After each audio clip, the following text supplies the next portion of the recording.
ให้ทบทวนนั้นไม่อ่านพอตอนผมเข้าหลังถ้าลาหูจะไปอ่านแล้วหรออ่านแล้วยังไม่ครับอ่านไม่อ่านมาอย่าให้เปิดต้องร้อนหน้านะที่เขาถามนะครับท่านโสมนะอันนี้เดี๋ยวท่านวัดไอ้อันนี้วักสามละนะอันนี้วักสาม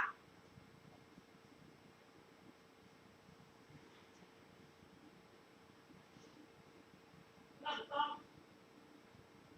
ตรงไหน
Thank you.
ผู้มีตำแหน่งเลิศหนึ่งทำหรือว่าไม่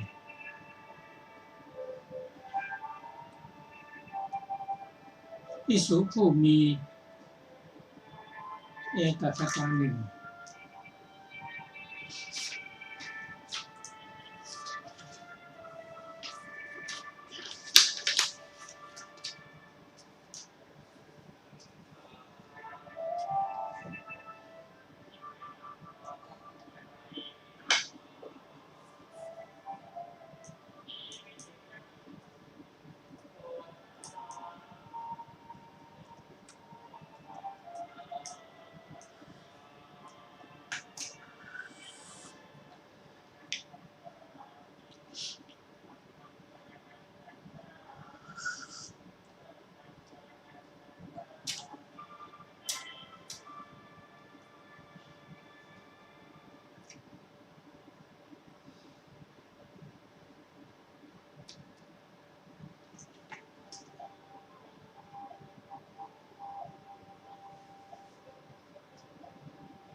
ก็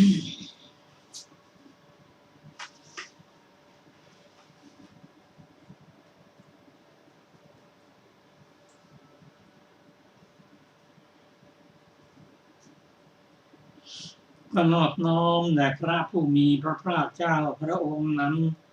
ซึ่งเป็นผู้ไกลจากกิเลสสัตว์ที่ชอบได้โดยพระองค์เองสวัสดีครับท่านผู้ฟังที่เคารพครับ ท่านผู้ฟังรับฟังรายการ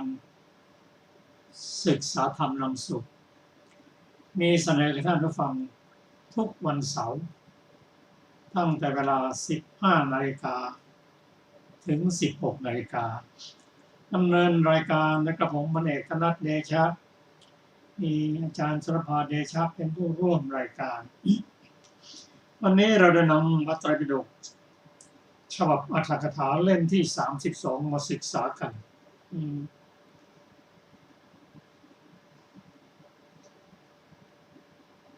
การที่เราได้นำพระไตรปิฎกมาศึกษาร่วมกับท่านผู้ฟังนั้นทำให้เราเกิดความสุขความสงบเพราะว่าวันหนึ่งถ้าเรามีโอกาสได้สดับพระธรรมคำสอนของพระพุทธเจ้าจากพระไตรปิฎกแล้วจิตของเราขณะนั้นไม่มีโลภะไม่มีโทสะไม่มีโมหะมีแต่ความสุขความสงบเสมือนหนึ่งพระพุทธเจ้าได้มาประทับใกล้ๆเราทำให้เราเกิดความศรัทธา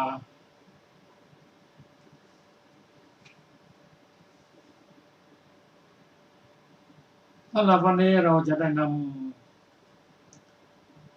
ำพระสูตรที่เราได้ศึกษากันมา เมื่อวาน มีเรื่องพระโสนะเป็นต้นผู้ปรารถนา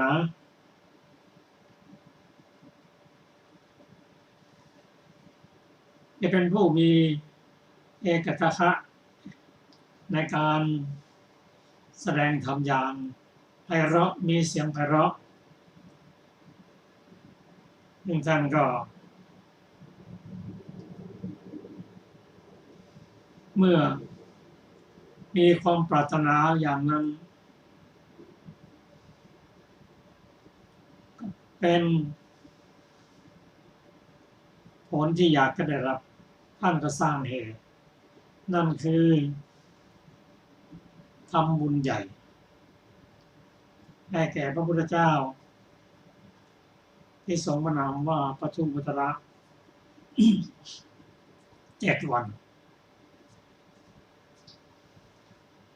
นี่คือเหตุอยากจะได้อะไรก็สร้างบุญเพราะทุกสิ่งทุกอย่างสำเร็จได้ด้วยบุญถ้าเราจะนำพุทธพจน์มาศึกษากันให้เข้าใจจริงว่าทุกสิ่งทุกอย่างได้ด้วยบุญเพราะฉะนั้นบุญเป็นเหตุ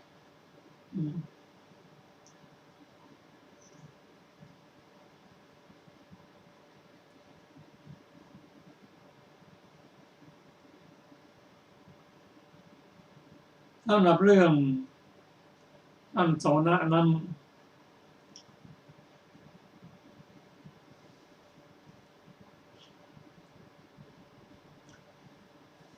เมื่อได้รับพยากรณ์แล้วท่านก็สร้างบุญสร้างกุศลต่อเนื่องกันไป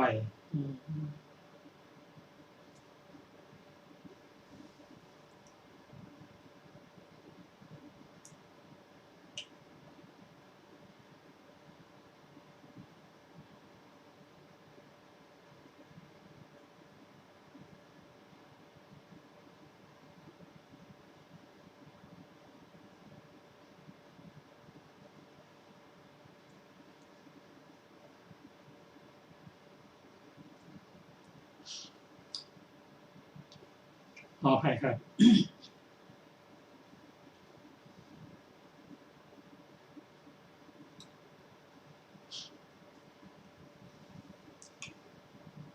ในสมัยพระพุทธเจ้าของเราพระองค์แสดงพระสูตรที่ชื่อว่าธรรมจักรกัปปวัณณสูตรให้พระปัญจวัคคีย์ได้รับฟังกันในวัน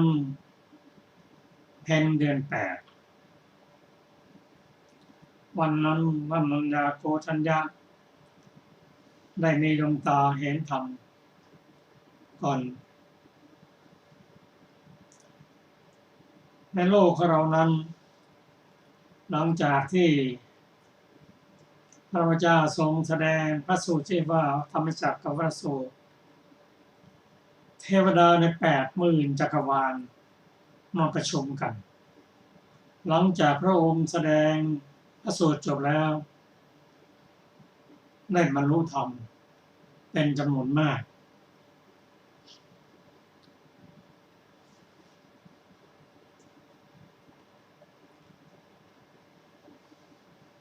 คำว่าเทวดานี่ก็หมายถึงพวกที่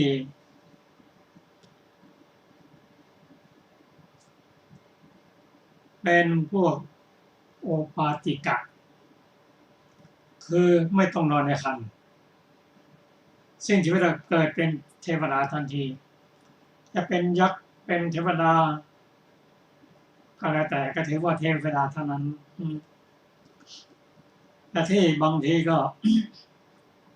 ถ้าเป็นเทวดาก็มีรูปงามก็มีถ้าเป็นยักษ์รูปก็ไม่ค่อยงามทุกสิ่งทุกอย่างเกิดขึ้นจากเหตุปัจจัยเท่านั้นแล้วเรื่องนี้มียักษ์2 ตนเป็นหัวหน้ายักษ์ที่เป็นยักษ์นั้นตามพระสูตรกล่าวว่าในสมัยท่านเป็นมนุษย์ท่านทำคุณงามความดีมากและมีบางอย่างที่ทำให้ไม่บริสุทธิ์ก็ไปเกิดเป็นยักษ์แต่อย่างไรก็ตามผู้ที่จะเป็นเทวดาได้นั้นก็ต้องมีเหตุมีปัจจัยสร้างบุญจะไปเกิดเป็นเทวดาเช่นถ้าใครอยากจะเกิดเป็นมนุษย์ชั้นดี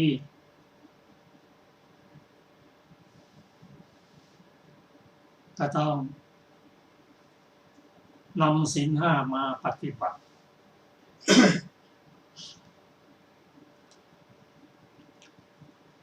ให้สมบูรณ์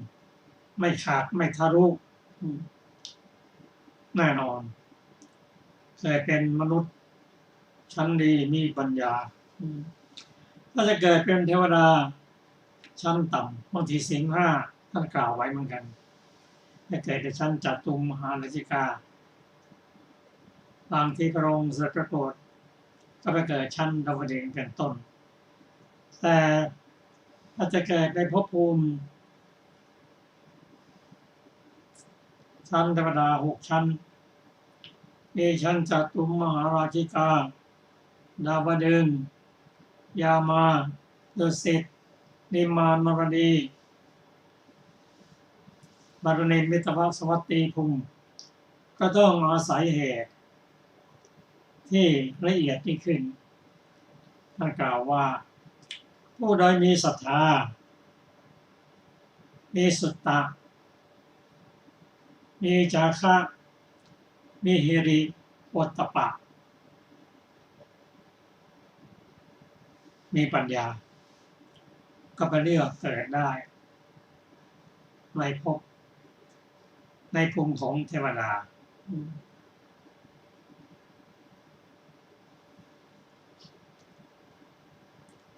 ในวันที่พระองค์ทรงแสดงพระสูตรที่ชื่อว่าธรรมจักรกัปปวัตนสูตรนั้นหัวหน้ายักษ์ตนหนึ่งได้ฟังแล้ว บรรลุธรรมเป็นพระโสดาบันท่านก็คิดถึงเพื่อนเป็นยักษ์เหมือนกันนะมาฟังหรือเปล่าตรวจหรือไม่เห็นปรากฏว่าเพื่อนยักษ์อีกคนนั้นไม่ได้ฟังแต่ไปเห็นดอกไม้บานสะพรั่งไม่รู้จักยาวไม่รู้ว่าความยาวไม่รู้กี่กิโลเมตรบานสะพรั่งก็อยากจะเล่นกีฬาคิดถึงเพื่อนเหมือนกันตั้งใจไปชวนเพื่อนพร้อมกับน้องไปเจอกันกลางอากาศถามว่าจะไปไหนก็มาชวนเพื่อนเล่นกีฬาน่ะสิโอ้ยังไม่รู้เหรอรู้ยังไงก็เห็นดอกบานสะพรั่งนั่นดอกไม้เหล่านั้นมันบานบูชาเจ้าชายสิทธัตถะซึ่งได้สำเร็จเป็นพระสัมมาสัมพุทธเจ้างั้นหรือใช่สิเราเองให้ฟังธรรมที่พระองค์แสดงฟังแล้วเราได้ดื่มอมฤตธรรมคือได้เป็นอริยบุคคลก็คิดถึงเพื่อนนั่นแหละเพื่อนก็ถามว่าพระพุทธเจ้าเป็นอย่างไรท่านมาจากไหนท่านมีอาชีพอะไรมั่งถามทุกอย่างและสุดท้ายท่านก็ตอบให้และแสดงธรรมที่ท่านได้ฟังมาได้บรรลุธรรม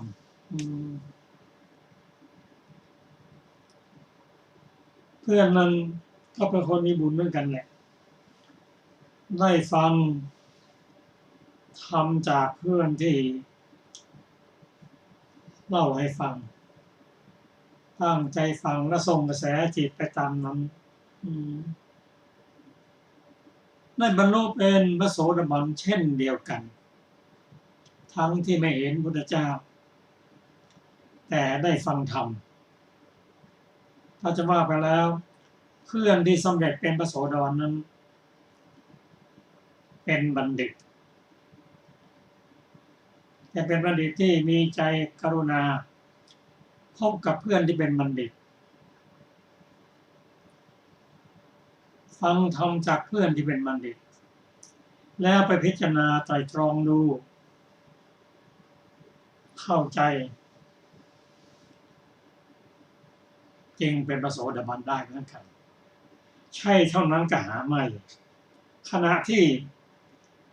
ยักษ์สองตนกำลังสนทนากันอย่างนั้นนางคนหนึ่ง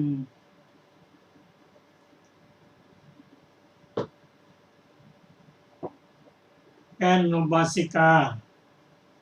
ได้ฟังเสียงแล้วลุกขึ้นจากที่นอนนั่งฟังเสียงนี้ไม่ใช่เสียงมนุษย์นี่เพราะเป็นเสียงที่อยู่บนอากาศอะต้องเป็นเสียงของอมนุษย์แน่นอนคืออมนุษย์นั่นก็คือเทวดานั่นเอง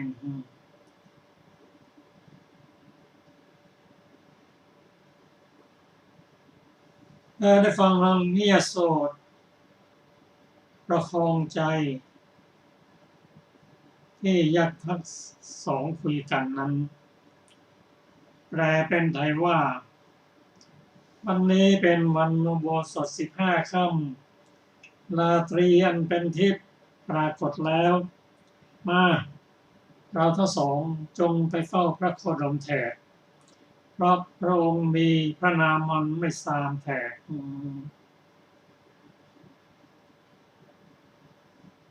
นักเรียนในคนก็กล่าวว่าพระโคดมพระคงที่ทรงตั้งพระทัยไว้ดีแล้วในสัตว์ทั้งปวงหรือพระโคดมทรงกระทำความดำริไออิทธารมและอนิธารมให้อยู่ในอำนาจของตนได้หรือยักษ์สองตนแล้วก็มีบุญทั้งคู่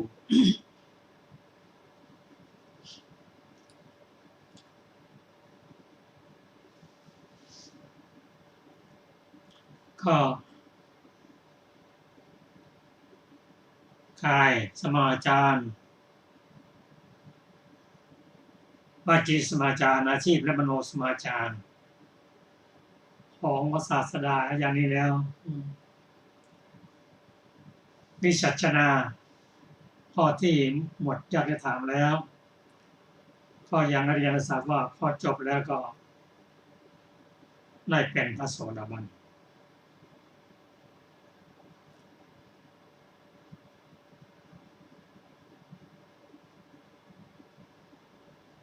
ฝ่ายนามนั้นหลังจากที่ได้ฟังยักษ์ทั้งสองคนสนทนากันเกี่ยวกับพระสูตรนางไม่ฟังนางนั้นชื่อนางกะลีฟังด้วยความตั้งใจทรงจิตไป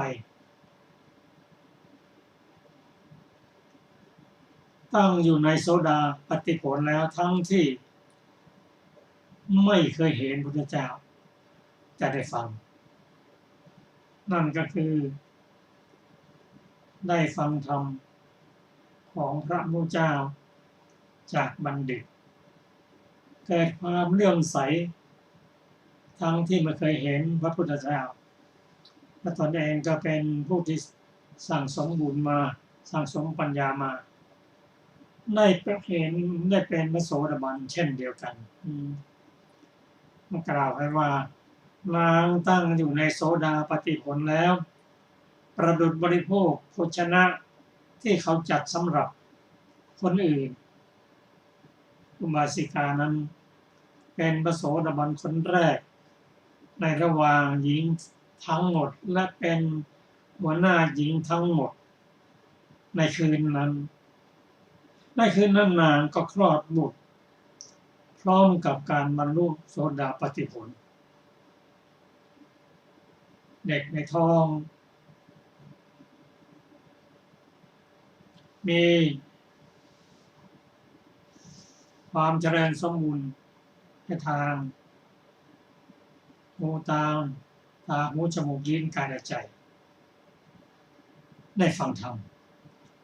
ผ่านท้องมารดาได้เป็นโสดาเช่นเดียวกันแต่เรื่องนี้ไม่เคยได้ฟังนำกันนะเขาบอกว่าถ้าอยากจะให้ลูกที่อยู่ในท้องนั่นนะเป็นคนดีคุณแม่ต้องรักษาศีล 5อ่านตำราหนังสือที่ดีถ้าอยากให้เก่งดนตรีก็เอาดนตรีมาเล่นให้ฟังลูกเกิดมาก็เหมือนได้ผ่านโรงเรียนจากเนี่ยได้เหมือนกันอันนี้เป็นเรื่องที่เราฟังแล้วก็เห็นว่าเราเกิดในสมัยที่พระพุทธเจ้าเสด็จดับขันธ์ปรินิพพานไปแล้วได้ฟังธรรมทรงใจรับฟังปัญญาก็เกิดขึ้นอีกเรื่องหนึ่ง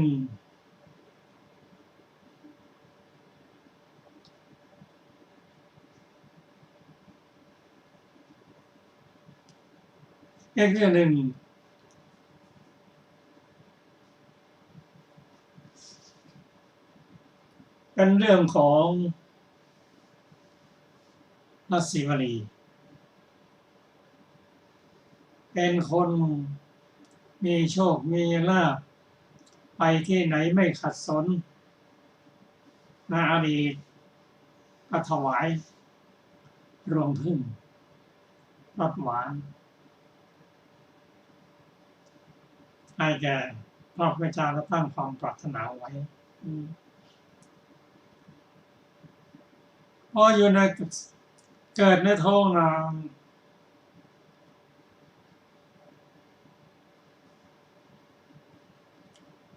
องค์หนึ่งโชคลาภก็เกิดให้แล้วพอคลอดมาก็โชคลาภก็ตามมาก็ครั้งหนึ่ง พระพุทธเจ้าพร้อมด้วยท่านพระสารีบุตรและพระมหาเถระจำนวนมากท่านพระนนท์ไปพร้อมด้วยพอถึงทางแยกท่านพระนนท์กราบทูลว่าพระเจ้าข้านี่เป็นทางที่จะไปยังที่อยู่ของท่านเรวตะทางนี้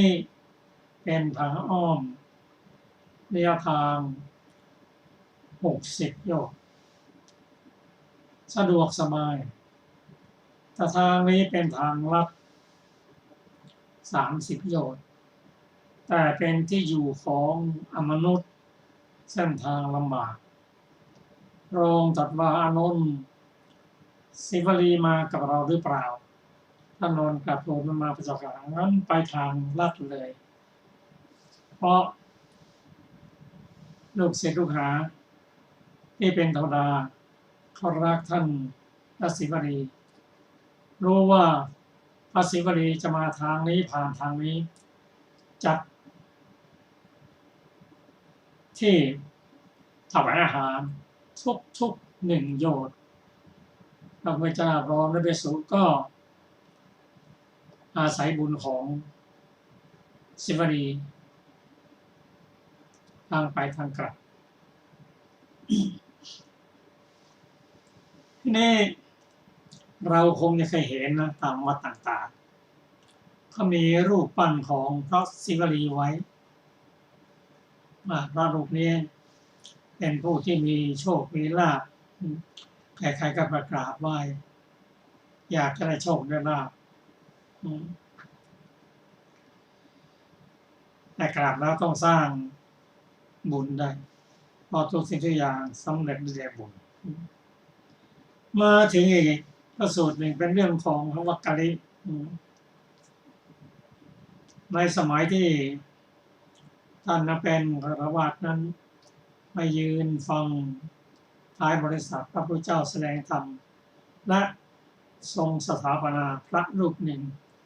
เป็นผู้ที่มีศรัทธาท่านปรารถนาทำบุญแล้วก็ต่อเนื่องทำบุญต่อเนื่องมาในสมัยพุทธเจ้าของเรา อยู่ท้ายบริษัทงานฟังธรรมเห็นพระพุทธองค์และศรัทธาไม่รู้จักอิ่มยินดีมีความสุขจนคิดว่าถ้าเราจะเป็นฆราวาสยังไม่สามารถที่จะเห็นในตลอดเวลาบวชด้วยศรัทธาเพื่อที่จะเห็นพระพุทธเจ้าเท่านั้นมาถึงตอนนี้เราจะเห็นว่าความศรัทธานั้น เป็นสิ่งสำคัญบางทีเราไปเห็นพระพุทธรูปในวัดแล้วเกิดศรัทธาอยากจะฟังธรรมอยากจะศึกษาธรรมะของพระพุทธเจ้าแต่ถ้าไม่เข้าใจแล้วไปติดในพระพุทธรูปนั่นเองพระรูปนี้งามเห็นและสงบไม่มีโยนิโสมนสิการถามว่าศรัทธานั้นดีไหมดีเพราะศรัทธานั้นคือความเชื่อนั้นอยู่ในกลุ่มของโสภณเจตสิก19เริ่มด้วยศรัทธาสติหิริโอตตัปปะอาโลภะอาโทสะอาโมหะตัตระมัชฌัตตาในเรียกคนที่6 คู่ในกลุ่มของบุญเพราะฉะนั้นท่านวักกะลินั้นท่านเห็นพุทธเจ้าท่านเกิดศรัทธาแต่เหมือนคนบางคนนะศรัทธาในพุทธรูปแต่ไม่ผ่านพุทธรูปติดอยู่แค่นั้นเองท่านวักกะลิก็เหมือนกันท่านไม่ได้พิจารณา เห็นรูปเท่านั้นก็พอใจแล้ว ไม่ได้ก้าวไปแต่อย่างไรก็ตามศรัทธานั้นเป็นสิ่งที่ดีพระองค์เห็นว่าพระมักกะลินี้ท่านมีศรัทธาแต่ไม่มีโยนิโสมนสิการพอปัญญาถึงระดับที่จะบรรลุธรรมท่านก็ตักเตือนว่ามักกะลิเธออย่าตามกายเน่าไปทำใหม่ผู้ใดเห็นธรรมผู้นั้นเห็นเราผู้ใดเห็นเราผู้นั้นเห็นธรรมให้ได้อย่างนี้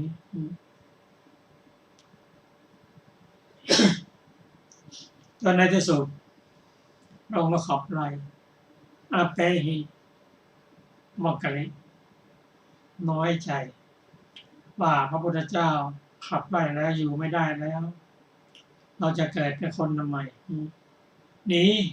จะไปทำลายตัวเองบนภูเขาลง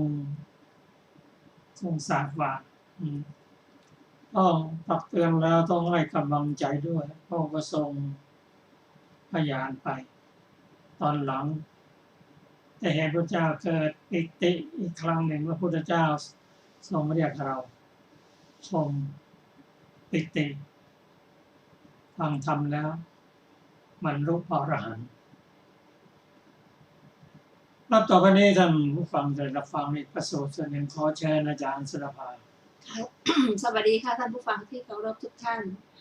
วันนี้เราจะเริ่มศึกษาวรรคที่3นะคะว่าด้วยภิกษุผู้มีตำแหน่งเลิศ1ท่านดูก่อนภิกษุทั้งหลายพระราหุลเลิศกว่าพวกภิกษุสาวกของเราผู้ใคร่ต่อการศึกษาพระลัทธปาละเลิศกว่าพวกภิกษุสาวกของเราผู้บวชด้วยศรัทธาพระกุณฑฐานะเลิศกว่าพวกภิกษุสาวกของเราผู้รับสละก่อน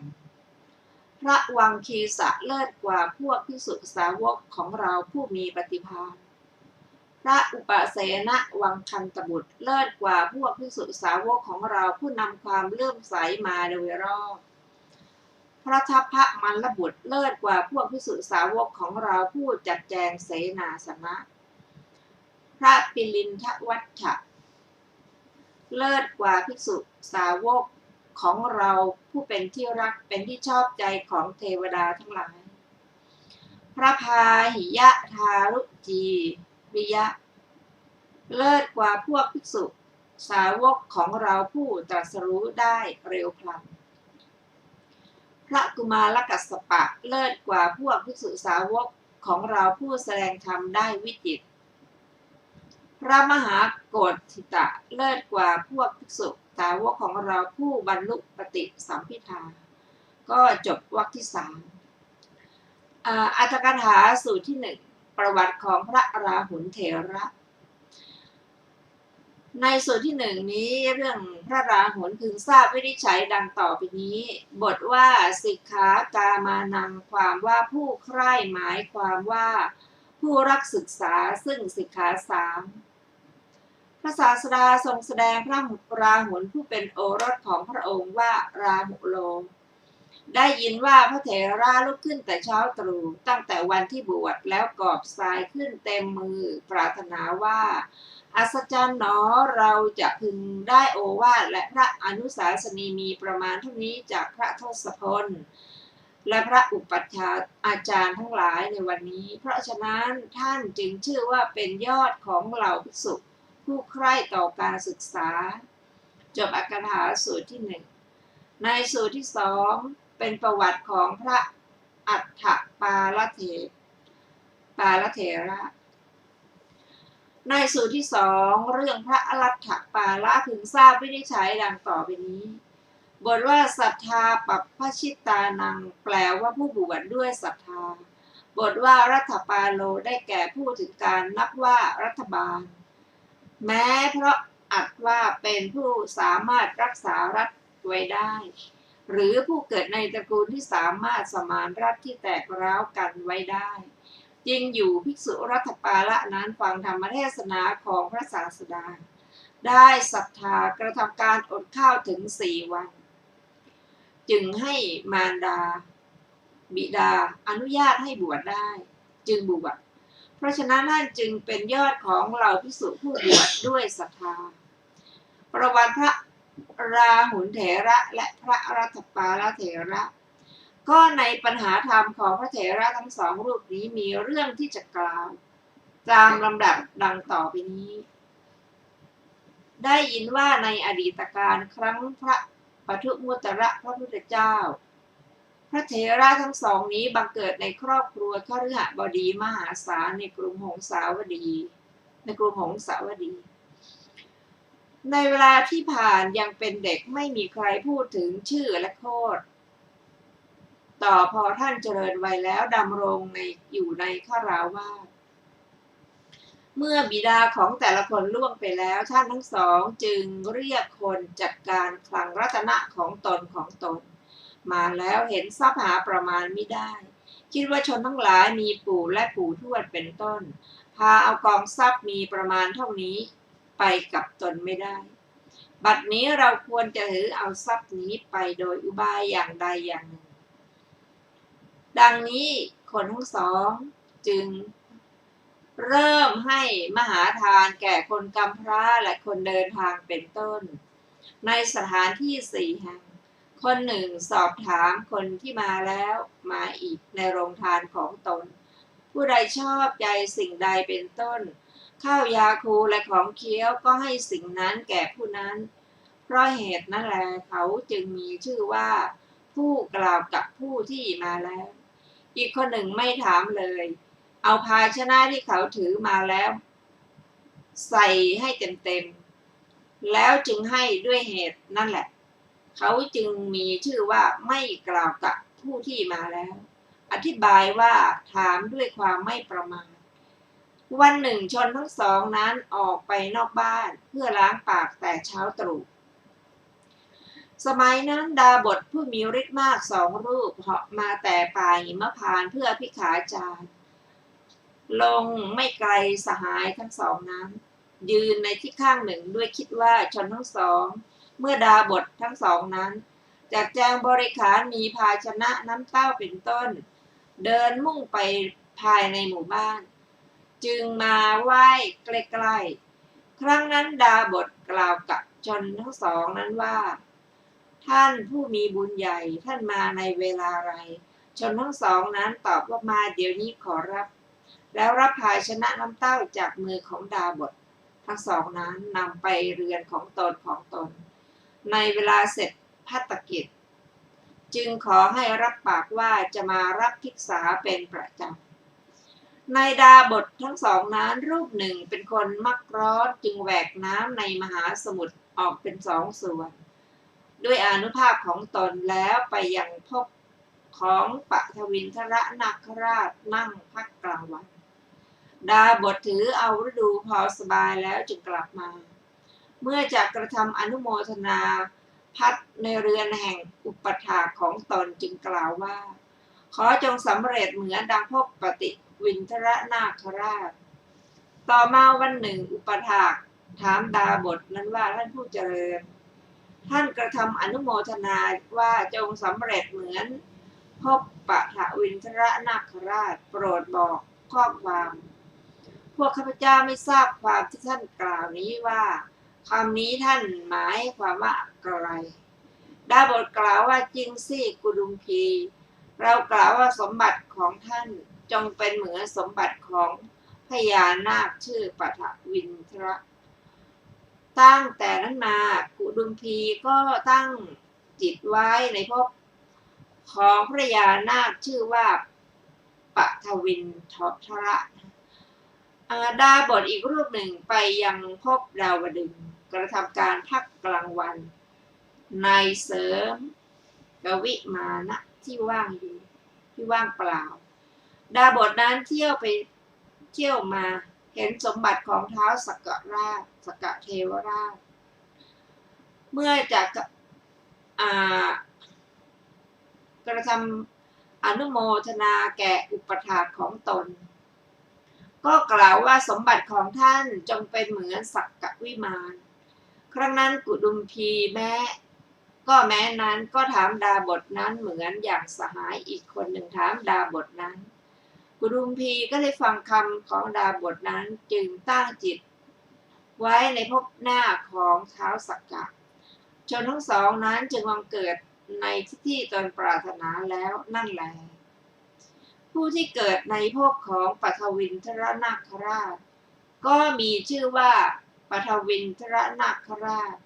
พระราชานั้นในขณะที่ตนเกิดแล้วเห็นอัตภาพของตนมีความร้อนใจว่าดาบทผู้เข้าสู่สกุลสรรเสริญคุณแห่งฐานะของเราไม่น่าพอใจหนอทีนี้เป็นที่ต้องเลื้อยไปด้วยท้องดาบทนั้นไม่รู้ที่อื่นๆแน่แท้ในขณะนั้นนั่นแหละเราหน้าผู้ฟ้อนแต่งตัวและได้ประคองเครื่องดนตรีในทุกทิศแก่พญานาคนั้นในขณะนั้นนั่นแหละพญานาคนั้นก็ละอัตภาพนั้นกลายเป็นมานพน้อยท้าวมหาราชทั้งสี่เข้าเฝ้าท้าวสักกะทุกครึ่งเดือนเพราะฉะนั้นแม้พญานาคนั้นก็ต้องเริ่ม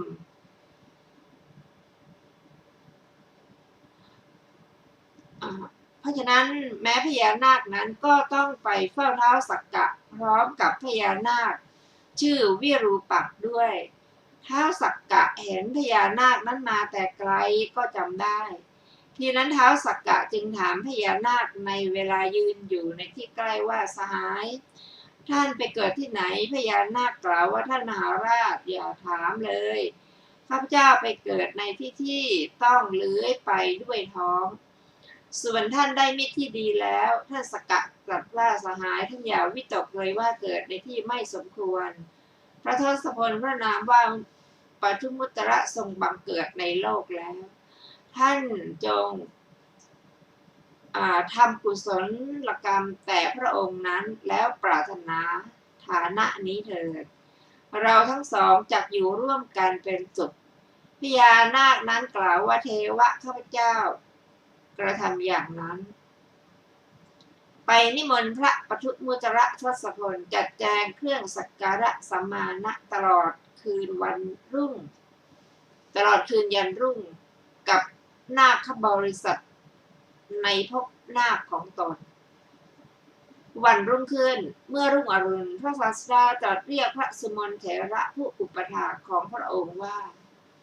สุมาณะวันนี้ตถาคตจักไปภิกขาจารณที่ไกล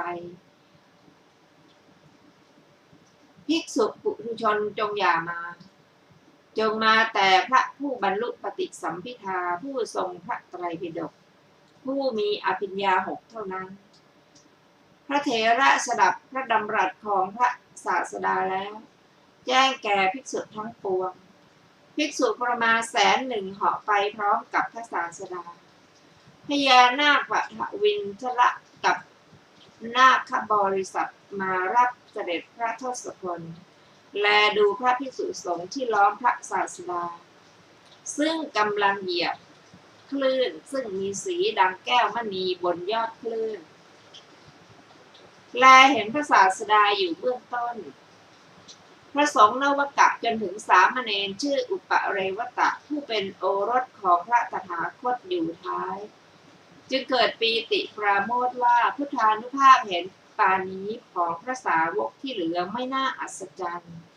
แต่พระพุทธานุภาพแห่งทารกเล็กนี้ช่างน่าอัศจรรย์เหลือเกินดังนี้ครั้งนั้นเมื่อพระทศพลประทับนั่งที่ภพของพญานาคนั้นเมื่อภิกษุนอกนี้นั่งจำเดิมแต่ที่สุดจนมาถึงอาสนะของสามเณรอุปเรวตะในที่เฉพาะพระพักตร์ของพระศาสดาพญานาคเมื่อถวายข้าวยาคูก็ดีเมื่อถวายของเคี้ยวก็ดีดูพระทศพลทีหนึ่งดูสามเณรอุปเรวตะทีหนึ่งนับว่ามหาปุริสลักษณะ32ประการในสรีระของสามเณรนั้นย่อมปรากฏเสมือนพระพุทธเจ้าเป็นอะไรกันหนอดังนี้จึงถามภิกษุรูปหนึ่งผู้นั่งไม่ไกลว่าท่านเจ้าข้า สามเณรรูปนี้เป็นอะไรกับพระทศพลภิกษุนั้นตอบว่าเป็นโอรสมหาบพิตรพระองค์จึงดำริว่าภิกษุรูปนี้ใหญ่เนาะจึงได้ความเป็นโอรสของพระตถาคตผู้สง่างามเห็นปานนี้แม้สรีระของท่านก็ปรากฏเสมือนพระสรีระของพระพุทธเจ้าโดยส่วนเดียวแม้ตัวเราก็ควรเป็นอย่างนี้ในอนาคตการจึงถวายมหาทาน7 วันแล้วกระทำความปรารถนาว่าข้าพระเจ้าข้าพระองค์พึงเป็นโอรสของพระพุทธเจ้าพระองค์หนึ่งในอนาคตเหมือนอุปเรวตะสามเณรนี้ด้วยอานุภาพแห่งกุศลกรรมนี้พระศาสดาทรงเห็นว่าหาอันตรายไม่ได้จึงทรงพยากรณ์ว่าในอนาคตมหาบพิตรจักเป็นโอรสแห่งพระพุทธเจ้าพระนามว่าโคตมะดังนี้แล้วเสด็จกลับไป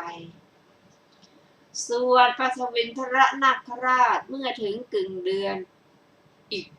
ครั้งหนึ่งก็ไปเฝ้าท้าวสักกะกับพญานาคชื่อวิรูปักษ์คราวนั้นท้าวสักกะตรัสถามกับพญานาคนั้นผู้มายืนอยู่ในที่ใกล้ว่าสหายท่านปรารถนาเทวโลกนี้แล้วหรือเขาก็ตอบว่าข้าพเจ้าไม่ได้ปรารถนาดอกเพื่อนสหายก็ท่านเห็นโทษอะไรเล่าเรวตะโทษไม่มีมหาราชแต่ข้าพเจ้าเห็นสามเณรอุปเรวตะโอรสของพระทศพลตั้งแต่ข้าพเจ้าได้เห็นสามเณรนั้นก็มิได้โน้มจิตไปในที่อื่นข้าพเจ้านั้นกระทำความปรารถนาว่าในอนาคตการขอข้าพเจ้าพึงเป็นโอรสเห็นปราณนี้ของพระพุทธเจ้าพระองค์หนึ่งข้าแต่มหาราชแม้พระองค์ก็จงการทำความปรารถนาอย่างหนึ่งเถิดเราทั้งสองจักไม่พลาดกันในที่เกิดแล้วท้าวสักกะรับคำของพญานาคนั้นแล้วเห็นภิกษุผู้มีอานุภาพมากรูปหนึ่งจึงนึกว่ากุลบุตรนี้ออกบวชจากสกุลไหนหนอดังนี้ทราบว่ากุลบุตรผู้นี้เป็นบุตรของสกุลผู้สามารถสมานรัฐที่แตกแยกกันแล้วกระทำการอดอาหารถึง14 วันให้มารดาบิดาอนุญาตให้บรรพชาและบวชแล้วก็แลครั้นทราบแล้วจึงเป็นเหมือนไม่ทราบทูลถามพระทศพลแล้วกระทำมหาสักการะ7 วันกระทำความปรารถนาว่าพระเจ้าข้าด้วยผลแห่งกัลยาณธรรมนี้ข้าพระองค์พึงเป็นยอดของเหล่าภิกษุผู้บวชด้วยศรัทธาในศาสนาของพระพุทธเจ้าพระองค์หนึ่งในอนาคตเหมือนอย่างกุลบุตรผู้นี้ในศาสนาของพระองค์เถิดพระศาสดาทรงเห็นความปรารถนาหาอันตรายไม่ได้จึงพยากรณ์ว่ามหาบพิตรพระองค์จักเป็นยอดของเหล่าภิกษุผู้บวชด้วยศรัทธาในศาสนาของพระพุทธเจ้าพระนามว่าโคตมะในอนาคตแล้วเสด็จกลับไปฝ่ายท้าวสักกะก็เสด็จกลับไปเทพบุรีของพระองค์ตามเดิมชนทั้งสองนั้นจุติที่ตนเกิดแล้วเวียนว่ายอยู่ในเทวดาและมนุษย์ล่วงไปหลายพันกับในที่สุดกับที่92แต่กับนี้พระพุทธเจ้พระนามว่าพุทธะทรงอุบัติขึ้นในโลกพระพุทธบิดาของพระองค์เป็นราชาพระนามว่ามหินทะมีน้องชายต่างมารดากัน3 องค์พระราชาทรงยึดถือว่าพระพุทธเจ้าเป็นของเราเท่านั้นพระธรรมเป็นของเราพระสงฆ์เป็นของเราทุกๆวันทรงให้พระทศพลเสวยโภชนะด้วยพระองค์เองเป็นประจำต่อมาภายหลังวันหนึ่งเมื่อชายแดนของพระองค์กำเริบพระองค์ตรัสเรียกโอรสมาสั่งว่าลูกเอ๋ยชายแดนกำเริบพวกเราหรือเราควรไปถ้าเราไปเจ้าจะต้องปรนนิบัติพระทศพลโดยทำนองนี้พ ระราชโอรสทั้งสามทูลเป็นเสียงเดียวกันว่าข้าแต่พระชนกพระองค์ไม่จำเป็นต้องไปพวกข้าพระองค์จักช่วยกันปราบโจรดังนี้จึงถวายบังคมพระชนกแล้วเสด็จไปยังปัจจันตชนบทปราบโจรแล้วมีชัยชนะแก่ข้าศึกแล้วเสด็จกลับพระราชกุมารเหล่านั้นปรึกษากับเราผู้ใกล้ชิดในระหว่างทางว่าพ่อเอ๋ยในเวลาที่เรามาเฝ้าพระชนกจักประทานพรเราจะรับพรอะไรพวกข้าบาทมุริกาบทพูดว่าพระลูกเจ้าเมื่อพระชนกของเราพระองค์ล่วงไปรับไม่มีอะไรที่ชื่อว่าได้ยากแต่พระองค์โปรดรับพรคือการปรนนิบัติพระพุทธพุทธเจ้าซึ่งเป็นพระเชษฐพาดาของพระองค์เกิดเถิดพระราชกุมารเหล่านั้นกล่าวว่าพวกท่านผู้ดีจึงพร้อมใจกันทุกๆพระองค์ไปเฝ้าพระชนกในการนั้นพระชนกทรงเลื่อมใสพระราชกุมารเหล่านั้นแล้วทรงประทานพรพระราชกุมารเหล่านั้นทูลขอพรว่าพวกข้าพระองค์จะปฏิบัติพระตถาคตตลอดไตรมาสพระราชาตรัสว่าพรนี้เราให้ไม่ได้จงขอพรอย่างอื่นเถิดพระราชกุมารกราบทูลว่าข้าแต่พระชนกพวกข้าพระองค์ก็ไม่ต้องการพรอย่างอื่นถ้าหากพระองค์ประสงค์จะพระราชทานขอจงพระราชทานพรนั้นนั่นแหละแก่พวกข้าพระองค์เถิดพระราชาเมื่อพระราชโอรสเหล่านั้นทูลขออยู่บ่อยๆทรงดำริว่าถ้าเราไม่ให้ไม่ได้เพราะเราปฏิญญาณไว้แล้วว่าจึงตรัสว่าพ่อเอ๋ยเราให้พรแก่พวกเจ้าก็แต่ว่าธรรมดาพระพุทธเจ้าผู้อันใครๆเข้าเฝ้าได้ยากเป็นผู้ปฏิบัติเที่ยวไปพระองค์เดียวดุจสีหะพวกเจ้าจงเป็นผู้ไม่ประมาทปรนนิบัติพระทศพลเถิดพระราชกุมารเหล่านั้นดำริว่าเมื่อพวกเราจะปรนนิบัติพระตถาคตก็ควรจะปรนนิบัติให้สมควรจึงพร้อมใจกันสมาทานศีล10เป็นผู้ไม่มีกลิ่นคาวตั้งบุรุษไว้3 คนให้ดูแลโรงทานสำหรับพระศาสดาบรรดาบุรุษคนนั้นคนหนึ่งเป็นผู้จัดแจงการเงินและข้าวปลาอาหารคนหนึ่งมีหน้าที่ตวงข้าวคนหนึ่งมีหน้าที่จัดทานในบุรุษ3 คนนั้นคนจัดแจงการเงินและข้าวมาเกิดเป็นพระเจ้าพิมพิสารมหาราชในปัจจุบันคนตวงข้าวมาเกิดเป็นวิสาขอุบาสกคนจัดทานมาเกิดเป็นรัฐปาละเถระแล้วกุลบุตรนั้นบำเพ็ญกุศลในภพนั้นตลอดชีพแล้วบังเกิดในเทวโลกส่วนพญานาคนี้เกิดเป็นพระเชษฐโอรสของพระเจ้ากิกิ ครั้งพระที่พลพระนามว่า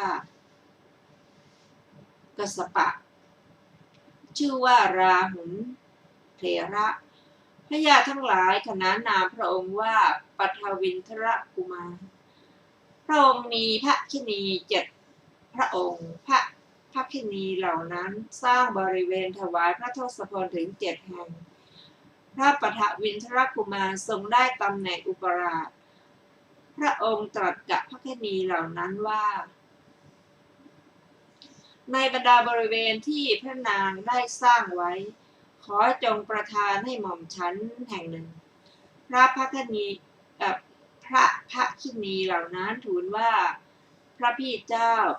พระองค์ดำรงอยู่ในฐานะเป็นอุปราชพระองค์พึงประทานแก่หม่อมฉันต่างหากพระองค์โปรดสร้างบริเวณอื่นเถิดพระราชกุมารนั้นได้สลับคำของพระภักคินีเหล่านั้นแล้วจึงให้สร้างวิหารถึง500 แห่งอาจารย์บางพวกกล่าวว่าบริเวณ500 แห่งก็มีพระราชกุมารนั้นทรงบำเพ็ญกุศลตลอดชีพในอัตภาพนั้นไปบังเกิดในเทวโลกในพุทธบาทการนี้ ปัทวินทรกุมารถือปฏิสนธิในพระคันแห่งพระอัครมเหสีแห่งพระโพธิสัตว์ของเราสหายของท่านบังเกิดในเรือนแห่งรัฐปาลเศรษฐี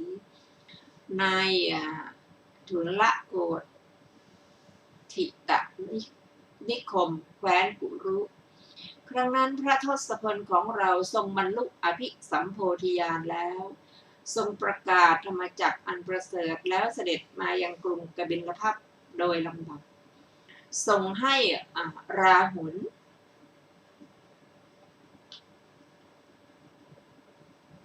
กุมารบรรพชาแล้ววิธีบรรพชาราหุลกุมารนั้นมีมาแล้วในพระบาลีก็พระศาสดาได้ตรัสราหุโลวาทสูตรเป็นโอวาทเนืองๆแก่พระราหุลนั้นผู้บรรพชาแล้วอย่างนี้แม้พระราหุลลุกขึ้นแต่เช้าตรู่เอามือกอบทรายขึ้นกล่าวว่าวันนี้เราพึงได้โอวาทมีประมาณเท่านี้จากพระทศพลและอุปัชฌาย์อาจารย์ทั้งหลายเกิดการสนทนากันในท่ามกลางสงฆ์ว่าราหุลสามเณรทนต่อพระโอวาทน้อเป็นโอรสที่คู่ควรแก่พระชนกพระศาสดาทรงจิตวาระแห่งภิกษุทั้งหลายทรงพระดำริว่าเมื่อเราไปแล้วธรรมเทศนาอย่างหนึ่งจักขยายและคุณของราหุลจะปรากฏจึงเสด็จไปประทับนั่งเหนือพุทธอาฏในธรรมกถาตรัสเรียกภิกษุทั้งหลายว่าดูก่อนภิกษุทั้งหลาย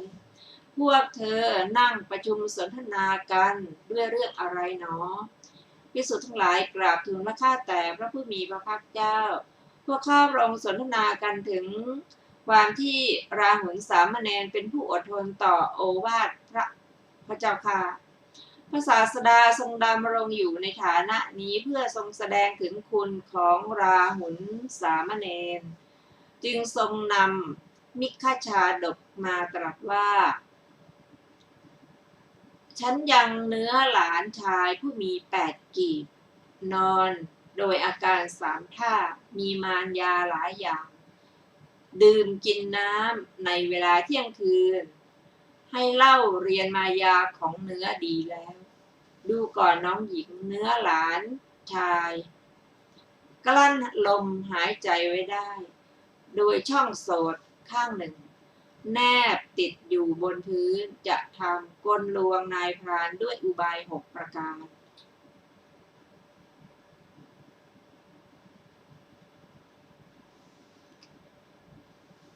ต่อมาในเวลาที่สามเณรมีอายุ7 พรรษาทรงแสดงอัมพลัตถิยราหุโลวาทะแก่ราหุลสามเณรนั้นว่าราหุลอย่ากล่าวสัมปชานมุสาแม้เพื่อจะเล่นโดยความเป็นเด็กเลยดังนี้เป็นต้น